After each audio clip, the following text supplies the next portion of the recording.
झज्जर जिले के गांव खेड़ी खुमार में कांग्रेस के राज्यसभा सांसद दीपेंद्र हुड्डा ने हरियाणा व केंद्र की भाजपा सरकार पर जमकर निशाना साधा।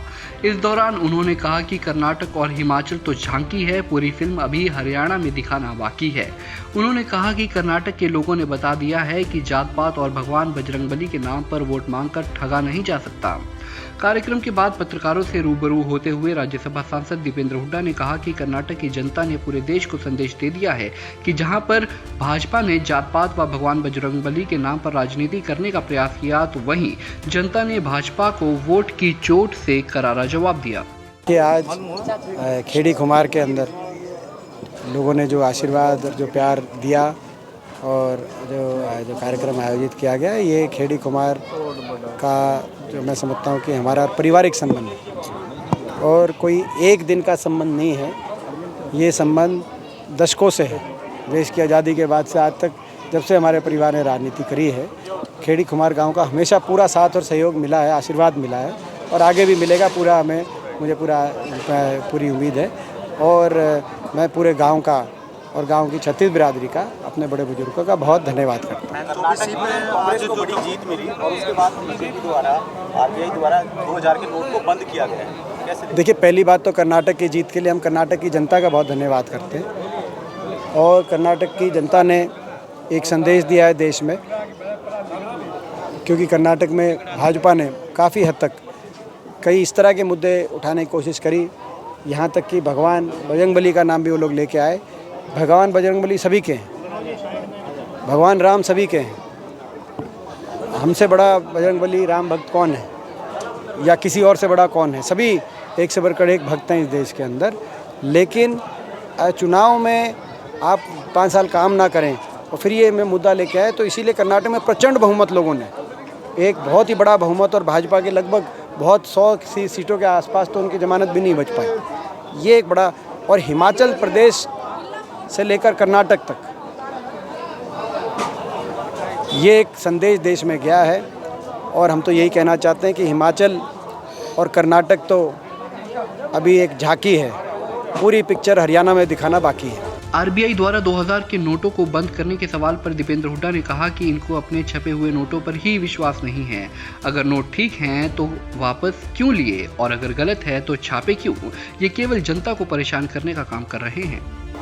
कि एक सवाल उठ रहा है कि खुद ही के छापे नोट पे विश्वास इनका खुद का कैसे उठ गया, क्या कारण था? अगर ये नोट गलत था तो इसी सरकार ने छापा था, तो छापा क्यों? और ठीक था तो हटाया क्यों? और हमने उस समय नोटबंदी के समय मैंने एक बात कही थी कि नोटबंदी के पीछे काला धन खत्म हो, ये तो बात ठीक हो सकती है। इस बात में मैं उस समय भी मैंने सरकार की इस मूल मंशा पे कभी मैंने कोई प्रश्न नहीं उठाया था, मगर मैंने कहा जो तरीका है, क्या ये सोच समझ के किया है कि नहीं? क्योंकि अगर आज ये दिखाई देता है कि इसको नोट को हटाना पड़ा, तो यानी कि सोच समझ के नहीं किया गया होगा, तभी ये हटाना पड़ा होगा। तो ये सोच समझ के फैसले किए जाए, क्योंकि देश में उससे बेरोज़गारी बहुत बढ़ी। उसके बाद देश में बेरोज़गारी का रिकॉर्ड टूट गया। आज हर प्रदेश में जो बीजेपी हार रही है, तो अर्थव्यवस्था का नुकसान हो, नौजवानों का नुकसान हो, बेरोज़गारी बढ़ गई। और अब दोबारा से ये नोट जो हटाया गया है, इससे अनुमान लगाया जा रहा है इससे भी 0.5% बेरोज़गारी बढ़ेगी। आज एक अर्थशास्त्री ने लिखा है। तो क्या आवश्यकता है कि भाई बेरोज़गारी बढ़ाने की? आपको क्या आपने कोई एक भी काला धन किसी के पास पकड़ा गया पिछली बार? जो एक नाम आप लेके बताएं देश को, कोई एक आदमी का कुछ ना लोगों के नाम बताएं, किसके पास काला धन पकड़ा गया, कितना पकड़ा गया पिछली बार जब नोटबंदी हुई थी? देश के सामने बताना चाहिए सरकार। वहीं जंतर मंतर पर धरने पर बैठे खिलाड़ियों के समर्थन में दीपेंद्र हुड्डा ने क्या कुछ कहा, सुनिए। इस देश की संस्कृति ये है कि इस देश की संस्कृति में हर बहन बेटी की इज्जत, सर्व समाज की इज्जत है, पूरे देश की इज्जत है, छत्तीस बिरादरी की इज्जत है।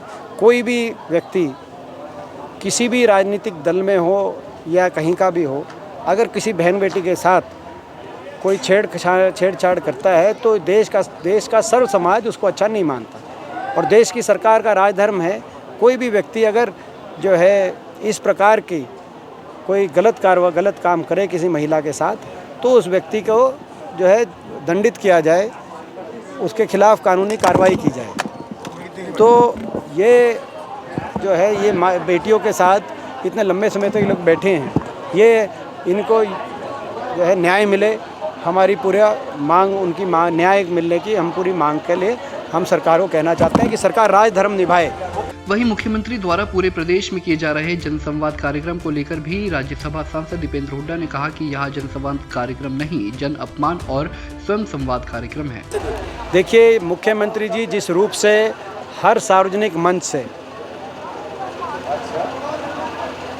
हर व्यक्ति जो उनके ऐसा लगता है कि उनको अपनी स्वयं की प्रशंसा सुनने की इतनी आदत हो गई है कि वो कुछ और कोई आदमी बोले या कोई महिला बोले तो वो उनको वो पचा नहीं पा रहे, और वहीं मंच से ही इस तरह की भाषा का उपयोग करना कि जज का दिमाग ख़राब हो गया, ठीक करेंगे, एक करे तो उस पार्टी का कार्यकर्ता है, उठा के पिटाई करो।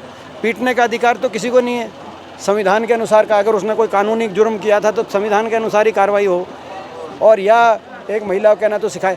तो हर तरीके से मुख्यमंत्री जी ये जन संवाद नहीं, ये जन अपमान कर रहे हैं। और अगर संवाद है तो स्वयं संवाद है, क्योंकि वो खुद की बात बताते हैं, किसी को सुनने नहीं देते। भिवानी के अंदर गए तो गांव, जो हमारा एक जो गांव है, गांव के अंदर 100 आदमियों को मिलने जाने के पास मिले, बाकी पूरे गांव को पुलिस ने अपना गांव स्कूल के बाहर। तो ये इस तरह का हमारी भी सरकारें रही थी, कभी आज तक जो है कभी इस तरह की बात गांव के बीच में तो कार्यक्रम ना करो, और करो तो सबको आने दो, सबकी बात सुनो। फिलहाल आगामी चुनावों को लेकर सभी राजनीतिक पार्टियां जोर शोर से तैयारियों में जुट गई हैं और जगह जगह विभिन्न कार्यक्रम भी आयोजित कर रही है, लेकिन आम जनता की मंशा क्या है ये तो आने वाले वक्त पर ही पता चलेगा। झज्जर से दिनेश मेहरा, पंजाब केसरी टीवी।